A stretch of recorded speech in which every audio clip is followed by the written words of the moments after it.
Aizerio akis, medaus spalvos, piešiau ugnies siūlę plieno lakštę. Ozono kvapas, metalo miltai, sekundės stringa laiko tankmėj.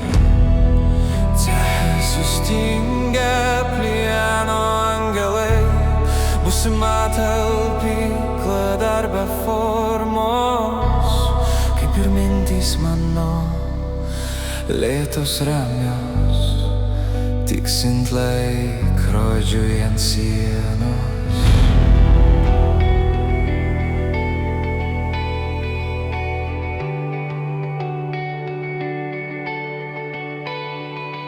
Bet jau girdžiu tylų virpesį, nestaklių kraujo ošime. Artėja riba, plonytė linija. 14:30 ir laikas lūžta į tūkstančius kibirkščių.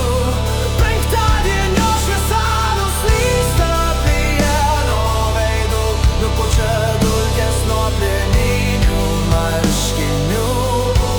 Metalas lieka, o aš išeinu. Įkvėpiu laisvę, tyrą, gilią. 14:30 savaitė baigės,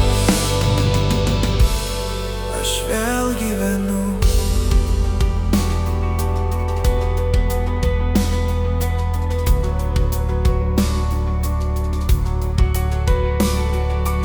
Staklės nutyla viena po kitos, žalios lemputės pamažu užgęsta. Aštrios atraižos ant grindų pabirusios, lyg sustabdytos akimirkos aštrios. Veidrodį pliene matau save, truputį pavargusi, bet jau su šypsena. Galvoje jau piešiu maršrutus, kelius, kur veda tolyn nuo šitų sienų.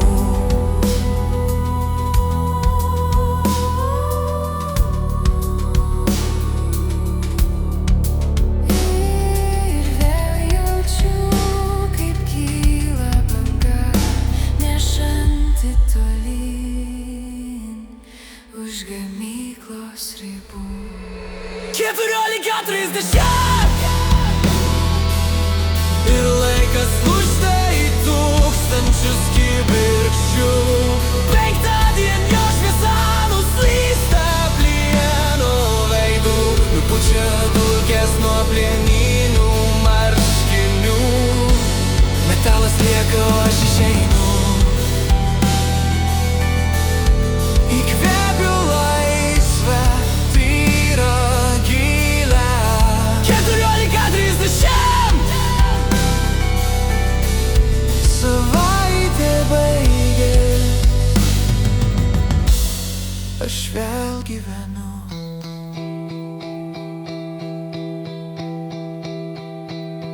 Kiek linijų išpjauta per savaitę, kiek formų gimė iš lygaus plieno. Ar mes patys nesam tik lakštai, kurius pjausto laikas diena po dienos? Bet šią akimirką aš pats esu pjūvis, aštrus ir tikslus, atskiriantis prieš ir